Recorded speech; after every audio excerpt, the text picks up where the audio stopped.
Hi friends, நம்ம இன்றைக்கி பக்காவான 10 கிச்சன் டிப்ஸ் தான் பார்க்க போகிறோம். இதெல்லாம் ரொம்ப யூஸ்ஃபுல்லாக இருக்கும். வீடியோ ஸ்கிப் பண்ணாமல் பாருங்கள். ரொம்ப டிஃப்ரெண்ட்டான டிப்ஸ். சரி வாங்க வீடியோக்குள்ளே போகலாம்.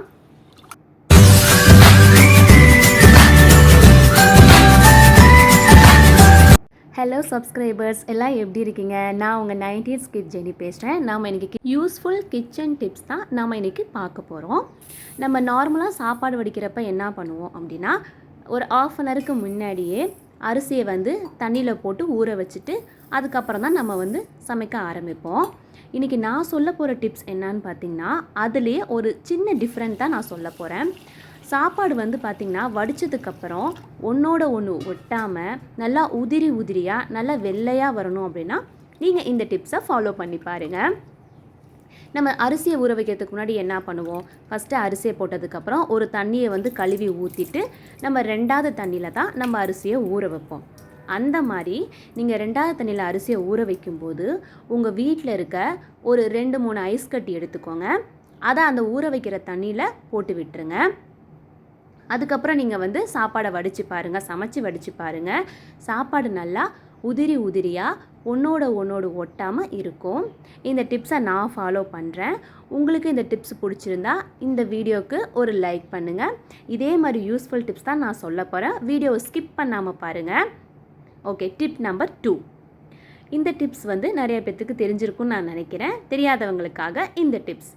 நம்ம உப்பு பார்த்திங்கன்னா ஒரு பிங்காஞ்சாடியோ இல்லை பாத்திரத்துலையோ நம்ம வச்சுருப்போம். அந்த மாதிரி வைக்கும்போது இப்போ பாருங்கள், நல்லா கட்டியாக ஆயிடுது பார்த்திங்களா? இந்த மாதிரி இது டேபிள் சால்ட்டு தான். ஸோ இந்த மாதிரி கட்டியாக ஆயிடுறனால இந்த மாதிரி கட்டி ஃபார்மாக இருக்கணும் அப்படின்னா இந்த டிப்ஸை ஃபாலோ பண்ணுங்கள். வீட்டில் சாப்பாட்டுக்கு வடிக்கிறோம் பார்த்திங்களா, அந்த அரிசியை ஒரு 2-3 மேலே தூவி விட்டுருங்க. இந்த மாதிரி நீங்கள் அரிசியை உள்ளே தூவி விடும்போது பார்த்திங்கன்னா இந்த மாதிரி கட்டியாக ஃபார்ம் ஆகிறது ஆகாமல் இருக்கும். நான் இந்த டிப்ஸை ஃபாலோ பண்ணுறேன். என்னோடய சப்ஸ்கிரைபர்ஸும் இதை ஃபாலோ பண்ணுங்கள். ஓகே, டிப் நம்பர் 3 பார்க்கலாம். நம்ம வேஸ்ட்டாக ஊற்றுறோம் பார்த்திங்களா சாப்பாடு வடித்த கஞ்சி, அதை வச்சு தான் நான் ஒரு 3-4 டிப்ஸ் இந்த வீடியோவில் சொல்ல போகிறேன். ஸோ வீடியோவை ஸ்கிப் பண்ணாமல் பாருங்கள். நிறையா பேர் பார்த்திங்கன்னா சமைச்சதுக்கப்புறம் சாப்பாடு வடித்ததுக்கப்புறம் அந்த கஞ்சியை பார்த்திங்கன்னா நம்ம கீழே தான் ஊற்றிடுவோம்.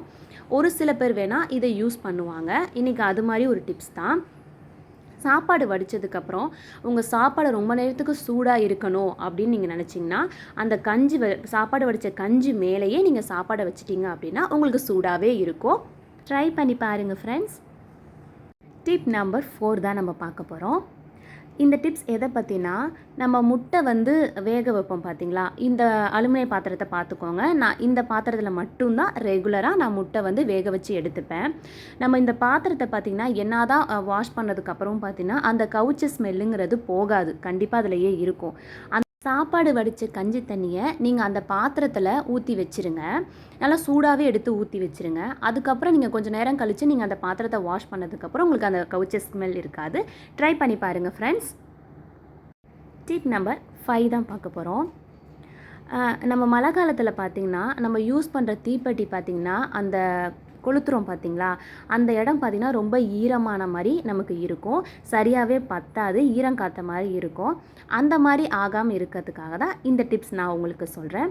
நீங்கள் தீப்பெட்டி உள்ளே பார்த்திங்கன்னா நம்ம சாப்பாட்டுக்கு யூஸ் பண்ணுறோம் பார்த்திங்களா, அந்த அரிசியை ஒரு 2-3 எடுத்து நீங்கள் அந்த தீப்பெட்டி உள்ளே போட்டு விட்டுருங்க. அந்த மாதிரி நீங்கள் போட்டு விட்டுட்டிங்க அப்படின்னா உங்களுக்கு அந்த மாதிரி அந்த ஈரத்தன்மை இல்லாமல் இந்த அரிசி அந்த ஈரத்தை எல்லாத்தையுமே இழுத்துரும். ஸோ உங்களுக்கு நீங்கள் எப்போ தீப்பெட்டியை நீங்கள் கொளுத்தும் போதும் பார்த்திங்கன்னா அந்த கொளுத்துகிற இடம் பார்த்திங்கன்னா எப்பயுமே நல்லா வாங்கிட்டு வந்தப்போ எந்த மாதிரி இருந்துச்சோ அதே மாதிரி இருக்கும். ட்ரை பண்ணி பாருங்கள் ஃப்ரெண்ட்ஸ். இந்த டிப்ஸ் ரொம்ப யூஸ்ஃபுல்லாக இருக்கும்னு நான் நினைக்கிறேன். டிப் நம்பர் 6 பார்க்கலாமா? இது ஒரு தேங்காய் சம்மந்தப்பட்ட டிப்ஸ் தான். நம்ம தேங்காய் எப்போ உடைக்க போகிறப்பையும் பார்த்திங்கன்னா கோணமானலாக ஒரு மாதிரி சரியாகவே நமக்கு வராது. அது ஒரு சைடு, நம்ம ஒரு சைடு உடைப்போம், அது ஒரு சைடு போகும். ஸோ இந்த மாதிரிலாம் வரும் பார்த்திங்களா, அவங்களுக்காக தான் இந்த டிப்ஸ். நீங்கள் தேங்காய் உடைக்க போகிறதுக்கு முன்னாடி இதை நனைச்சிட்டு ஃபுல்லாக ஈரமாக்குனதுக்கப்புறம் நீங்கள் உடைச்சி பாருங்கள். உங்களுக்கு உடையும் போது பார்த்திங்கன்னா நேராக சரிசமமாக உங்களுக்கு உடையும். ஒரு சில நேரத்தில் அது கோணலாம் மாறலாம். அதுக்காக நீங்கள் என்னை கமெண்ட்ஸில் திட்டிடக்கூடாது. நான் இந்த டிப்ஸை ஃபாலோ பண்ணுறேன். ஸோ அதனால் எனக்கு இது கரெக்டாக சரிசமமாக தான் உடையுது. ட்ரை பண்ணி பாருங்கள் ஃப்ரெண்ட்ஸ். டிப் நம்பர் 7 தான் நம்ம பார்க்க போகிறோம். இதில் நான் உங்களுக்கு வாழைத்தண்டு சூப்பு தான் நம்ம பார்க்க போகிறோம். இந்த வாழைத்தண்டு பார்த்திங்கன்னா உடம்புக்கு ரொம்ப நல்லது. ஸ்டோன் ஃபார்ம் ஆனவங்களுக்குலாம் பார்த்திங்கன்னா இந்த வாழைத்தண்டு வந்து ஒரு பெரிய ரெமெடி. ஸோ நீங்கள் வீக்லி ஒன்ஸ் நீங்கள் எடுக்க வேணாம். இதை வந்து 2 வீக்ஸ் ஒன்ஸ் மட்டும் நீங்கள் வாழைத்தண்டு சூப் எடுத்துக்கோங்க. அடிக்கடி நீங்கள் வாழைத்தண்டு வந்து நம்ம உடம்புல வந்து சேர்த்துக்கவே கூடாது. வாழைத்தண்டை வந்து அப்படியே அடித்து வெறும் வயிற்றில் குடிக்கிறதா இருந்தாலும் குடிக்கலாம். அது ரொம்ப நல்லது. கல் இருக்கவங்களுக்குலாம் அது ரொம்ப நல்லது. இன்றைக்கி வாழைத்தண்டு சூப் எப்படி ஈஸியாக செய்கிறதுன்னு பார்க்கலாம். வாழைத்தண்டை ஃபஸ்ட்டு க்ளீன் பண்ணி அது ஒரு தண்ணியில் போட்டு அந்த நாரெல்லாம் ரிமூவ் பண்ணி எடுத்துக்கோங்க. சுத்தமாக எடுத்துக்கோங்க. நல்லா 2-3 வாஷ் பண்ணிவிட்டு ஒரு பாத்திரத்தில் தேவையான அளவு எண்ணெய் ஊற்றுனதுக்கப்புறம் வெங்காயத்தை போட்டு நல்லா நம்ம வதக்கி எடுத்துக்கலாம். இந்த மாதிரி சூப்பை வந்து நீங்கள் ஈவினிங் டைமில் குடிக்கிறனால இது உடம்புக்கு ரொம்ப ஹெல்த்தி. நம்மளும் கொஞ்சம் ஃப்ரீயாக வேலையெல்லாம் நம்ம எல்லாத்தையும் முடிச்சுட்டு நம்ம ஃப்ரீயாக உட்கார நேரம் தான் ஈவினிங் டைம். அந்த டைமில் நீங்கள் இந்த மாதிரி சூப் எடுத்துட்டிங்கன்னா கொஞ்சம் நல்லாயிருக்கும். எங்களுக்கும் கட்டாயம் இதை கொடுங்க. அதுக்கப்புறம் வெங்காயம் ஃபஸ்ட்டு நம்ம வதக்கினதுக்கப்புறம் கொஞ்சமாக பூண்டை ஆட் பண்ணி எடுத்துக்கலாம். பூண்டு வந்து 2-3 போடுங்க. நீங்கள் தட்டி போடுறதுனா கூட போட்டுக்கலாம். அது உங்களோட விருப்பம். நான் சும்மா பூண்டை உரித்து கட் பண்ணி போட்டிருக்கேன். இப்போ நம்ம அதில் டைரெக்டாக கழுவி வச்சுருக்க வாழைத்தண்டை நம்ம ஆட் பண்ணி எடுத்துக்கலாம். நல்லா வாழைத்தண்டை போட்டதுக்கப்புறம் நல்லா வதக்கி விட்டுருங்க. இப்போ நம்ம உப்பு ஆட் பண்ணிக்கலாம் தேவையான அளவு. இப்போ நம்ம எல்லாத்தையும் வதக்கி விட்டுடலாம். இந்த சூப் பார்த்திங்கன்னா உண்மையாகவே ரொம்ப டேஸ்ட்டாக இருக்கும் ஃப்ரெண்ட்ஸ். எனக்கு ரொம்ப பிடிக்கும். இப்போ நம்ம பெப்பர் ஆட் பண்ணியிருக்கோம். இது வெறும் பெப்பர் தான். பெப்பரை மட்டும் நம்ம வந்து போட்டு மிக்ஸ் பண்ணி நல்லா வதக்கி விட்டுட்டு தண்ணி ஆட் பண்ணிக்கலாம். தண்ணி ஆட் பண்ணதுக்கப்புறம் நம்ம கொதிக்க விட்டுறலாம். உப்பு இந்த ஸ்டேஜில் பார்த்துக்கோங்க. இல்லைனா கொஞ்சம் ஆட் பண்ணி விட்டுருங்க. நம்ம வந்து மூடி போட்டு விட்டுறலாம். அப்போ தான் வந்துட்டு அந்த வாழைத்தண்டு வந்து நல்லா வேகும், வெந்து வரும். ஸோ இப்போ நான் வேக விட்டுட்டேன். நல்லா வேகட்டும். இந்த டைமில் வந்து நம்ம வேணும்னு ரெடி பண்ணி வச்சுக்கலாம். அது என்னன்னு பார்த்தீங்கன்னா இதில் வந்து நம்ம கார்ன்ஃப்ளவர் மாவு வந்து கொஞ்சம் மிக்ஸ் பண்ணுவோம். ஸோ அதை வந்து நம்ம ரெடி பண்ணி வச்சுக்கலாம். அந்த மாதிரி கார்ன்ஃப்ளவர் மாவு நம்ம ஆட் பண்ணும்போது சூப்பு வந்து ரொம்ப தண்ணியாக இல்லாமல் கொஞ்சம் கெட்டி பதமாக வரும். அந்த ஸ்டேஜுக்காக தான் நம்ம வந்து இதை ஆட் பண்ணுறோம். ஒரு கிண்ணத்தில் 1 ஸ்பூன் வந்து கார்ன்ஃப்ளவர் மாவு எடுத்துக்கலாம். அதில் கொஞ்சமாக தண்ணி விட்டு நல்லா மிக்ஸ் பண்ணி விட்டுக்கோங்க. நீங்கள் நார்மலாக எந்த சூப்பை ஆட் பண்ணாலும் இந்த மாதிரி கார்ன்ஃப்ளவர் மாவு தண்ணி மிக்ஸ் பண்ணி நீங்கள் பண்ணும்போது அது வந்து கொஞ்சம் கெட்டி பதமாக வரும். இப்போ இதை வந்து நம்ம வாழைத்தண்டு சூப்போட நம்ம ஆட் பண்ணிக்கலாம். வெந்தும் வந்திருக்கும். நீங்கள் ஒரு 20 மினிட்ஸ் விட்டுருங்க, இல்லைனா ஒரு 15 மினிட்ஸ் விட்டுருங்க. அப்போ தான் வந்து அந்த வாழைத்தண்டு வந்து நல்லா வேகும். இப்போ நம்ம மூடியை திறந்ததுக்கப்புறம் அந்த கார்ன்ஃப்ளவர் மாவை மிக்ஸ் பண்ணி விட்டுடலாம். அவ்வளோதான். சூப் ரொம்ப ரொம்ப ரெடி. இது ஒரு 2 மினிட்ஸ் கொதிச்சா போதும். நல்லா கலக்கி விட்டுருங்க.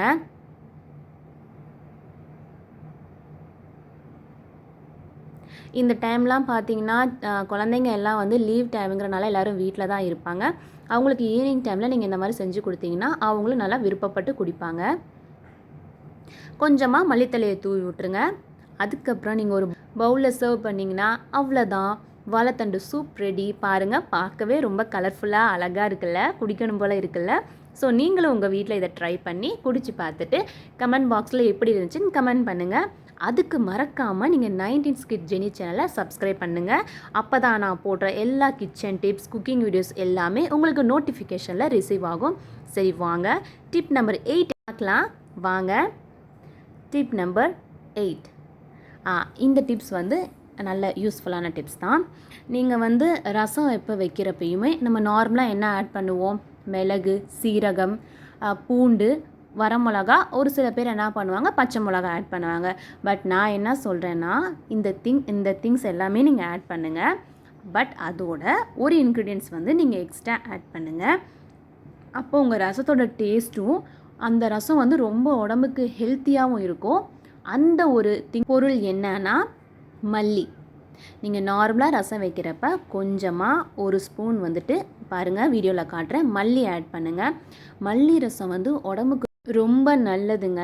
இதோட யூசஸ் வந்து நான் சொல்ல வேணாம், நீங்களே கூகுளில் போய் செக் பண்ணி பாருங்கள் மல்லி ரசத்தோட யூசஸ் என்னான்னு சொல்லிட்டு. ஸோ இந்த நீங்கள் மல்லி ரசத்தை வந்து நீங்கள் எப்போயுமே எடுத்துக்கிறப்ப உடம்புக்கு ரொம்ப நல்லதுங்க. ஸோ நீங்கள் நார்மலாக எப்போ ரசம் வைக்கிறப்பையும் கொஞ்சமாக நீங்கள் மல்லி ஆட் பண்ணி ரசம் வைங்க. டேஸ்ட் வைஸும் பார்த்தீங்கன்னா ரொம்ப நல்லாயிருக்கும். ஸோ இந்த மெத்தடில் ரசம் வச்சு பாருங்கள். நல்லா மல்லி ஸ்மெல் ஃப்ளேவர் எல்லாமே ரொம்ப நல்லாயிருக்கும். சரி வாங்க நெக்ஸ்ட் டிப் என்னன்னு சொல்லிட்டு நம்ம பார்க்கலாம். டிப் நம்பர் 9 தான் நம்ம பார்க்க போகிறோம். இந்த டிப்ஸ் என்னன்னு பார்த்தீங்கன்னா, நான் லாஸ்ட் வீடியோலேயே இந்த டிப்ஸ் சொல்லியிருந்தேன் ஃப்ரெண்ட்ஸ். பட் நான் ஏன் இதை திருப்பி இந்த டிப்ஸை நான் சொல்கிறேன்னு பார்த்தீங்கன்னா, அந்த வீடியோவில் பார்த்தீங்கன்னா சர்க்கரைக்கு பதிலாக அதை நான் உப்புன்னு சொல்லிட்டு மென்ஷன் பண்ணிட்டேன். ஸோ அதுக்காக தான் திருப்பி நான் இந்த டிப்ஸை சொல்கிறேன். நம்ம நார்மலாக சர்க்கரையை வந்து வீட்டில் வந்து ஸ்டோர் பண்ணி வைப்போம். ஒரு பாத்திரத்துலையோ ஸ்டோர் பண்ணி வைப்போம். அந்த மாதிரி நீங்கள் ஸ்டோர் பண்ணும்போது பார்த்தீங்கன்னா அதில் வந்து எறும்பு முக்கிறதுக்கு வந்து வாய்ப்பு இருக்குது. ஸோ அந்த மாதிரி எறும்பெல்லாம் வராமல் இருக்கணும் அப்படின்னா நீங்கள் இந்த மாதிரி தேங்காய் உடைச்சதுக்கப்புறம் அந்த சரடு இருக்குது பார்த்தீங்களா, அந்த கொட்டாங்குச்சியை வந்து பாதி பீசஸாக கட் பண்ணி நீங்கள் அதை சர்க்கரைக்குள்ளே போட்டு வைக்கும்போது பார்த்தீங்கன்னா இந்த எறும்பு வரதெல்லாம் வந்து கண்டிப்பாக வராமல் இருக்கும். ஸோ இந்த மாதிரி ஃபாலோ பண்ணி பாருங்கள், சர்க்கரையில் எறும்பு வராமல் இருக்கும். சரி வாங்க நெக்ஸ்ட் டிப் என்னன்னு சொல்லிட்டு நம்ம பார்க்கலாம். டிப் நம்பர் 10 தான் நம்ம பார்க்க போகிறோம். நம்ம வந்து புதுசாக பானை வாங்கணும் அப்படின்னு பார்த்திங்கன்னா, அந்த பானையை நம்ம வந்து எப்படி யூஸ் பண்ணுவோம் அப்படின்னு பார்த்திங்கன்னா, தண்ணியில் கொதிக்க வச்சதுக்கப்புறம் யூஸ் பண்ணுவோம். இந்த மாதிரி கிராக் வராமல் இருக்கிறதுக்காக நம்ம ஒரு சில மெத்தட் வந்து ஃபாலோ பண்ணுவோம். அந்த மாதிரி மெத்தட் தான் நான் சொல்ல போகிறேன். சாப்பாடு வடித்த கஞ்சி இருக்குது பார்த்தீங்களா, அது சூடாக இருக்கும்போதே அதை நீங்கள் பானையில் ஊற்றி அதை நீங்கள் வந்து 2 நிமிஷத்துக்கு நீங்கள் கொதிக்க விட்டுட்டு நீங்கள் வந்து அந்த பானையிலேயே அந்த கஞ்சியை விட்டுருங்க கொஞ்சம் நேரத்துக்கு. ஒரு மணி நேரத்துக்கு நீங்கள் அந்த மாதிரியே விட்டுட்டு அதுக்கப்புறம் நீங்கள் பானையை வாஷ் பண்ணதுக்கப்புறம் நீங்கள் யூஸ் பண்ணுங்கள். இந்த பானையில் இந்த கிராக் விழுகிறது, பானை ஸ்மெல் வரும் பார்த்தீங்களா, அதெல்லாம் வராமல் இருக்கிறதுக்கு இந்த கஞ்சி தண்ணி வந்து ரொம்ப யூஸ்ஃபுல்லாக இருக்கும். ஸோ ட்ரை பண்ணி பாருங்கள் ஃப்ரெண்ட்ஸ்.